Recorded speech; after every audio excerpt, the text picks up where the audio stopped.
بسم اللہ وحدہ، اللہ جل جلالہ عما نوالہ کا فضل اور احسان ہے کہ اللہ تعالیٰ نے ہدایت کی نعمت عطا فرمائی۔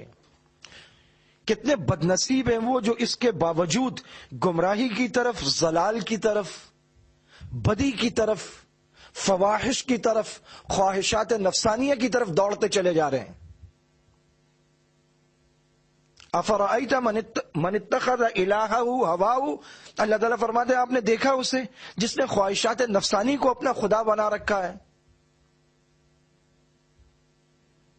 کل 14 فروری کو ویلنٹائن ڈے منایا جا رہا پوری دنیا میں، اور یہ ایک نئی مصیبت اور نئی طرح ہمارے ہاں بھی در آئی ہے۔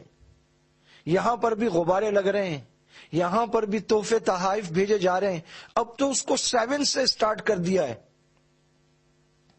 کہ 7 Feb is a day of rose, then the 8th Feb is a day of purpose، پھر یہ day of gift ہے، پھر وہ day of hug ہے، day of kiss ہے، اور پھر 14 فروری کو انہوں نے کہا کہ یہ ویلنٹائنز ڈے ہے، تو پرپوز ہو گیا، تحفے تحائف ہو گئے، کس ہو گیا، ہگ ہو گیا، تو پھر ویلنٹائن پہ کیا رہ گیا؟ فحاشی عریانی اور اس کی آخری انتہا۔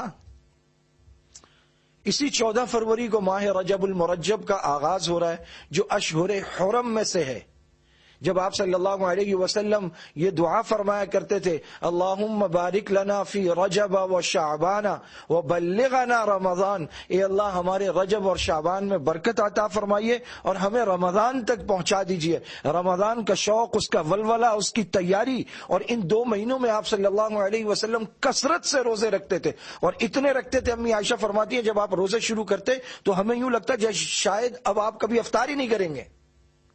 مسلمانوں کو یہ نہیں پتا یہ اشہر حرم ہے، اور اشہر حرم، حرمت والے مہینے کیا ہوتے ہیں، ان کے احکامات کیا ہیں۔ یہ رمضان کی تیاری شروع کرنی ہے، یہ وہ موقع ہے جب رمضان کے لیے ابھی سے بیج ڈالنا ہے، اس کے لیے زمین کو تیار کرنا ہے، اس کے لیے ابھی سے توبہ طائب ہونا ہے، گناہوں کو چھوڑنا ہے، رمضان کے لیے آگے بڑھنا ہے تاکہ رمضان کی زیادہ سے زیادہ برکتیں سمیٹ سکیں امت مسلمہ اور اس کی نوجوان نسل جس پہ پورا مستقبل کھڑا ہے امت مسلمہ کا۔ اسے یہ سب نہیں پتا، لیکن امت مسلمہ کو یہ پتا ہے کہ 7 فیب کو روز کا ڈے ہے، اور پھر 8 فروری کو پرپوز ڈے ہے۔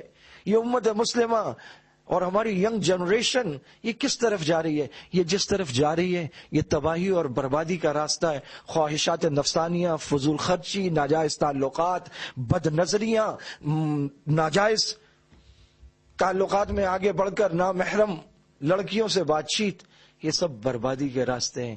آگ لگی ہوئی ہے ہر طرف۔ ابھی رات زلزلے کے جھٹکے آئے اور کئی شہروں میں آئے، یہ تنبیہ کے لیے آتے ہیں۔ اگر اس کے باوجود کوئی باز نہیں آتا تو پھر اللہ رب العزت پکڑ کر لیتے ہیں۔ وَكَأَيٍّ مِّن قَرْيَةٍ، کتنی ایسی بستیاں ہیں تم سے پہلے جو ہم نے ہلاک کر دی۔ یہ ہلاکتیں تبھی آتی ہیں جب انسان عیش میں، مستی میں ڈوب جاتا ہے۔ اللہ رب العزت ہماری اور خاص طور پہ نوجوان نسل کی حفاظت فرمائے۔ وآخر دعوانا الحمد للہ رب العالمین۔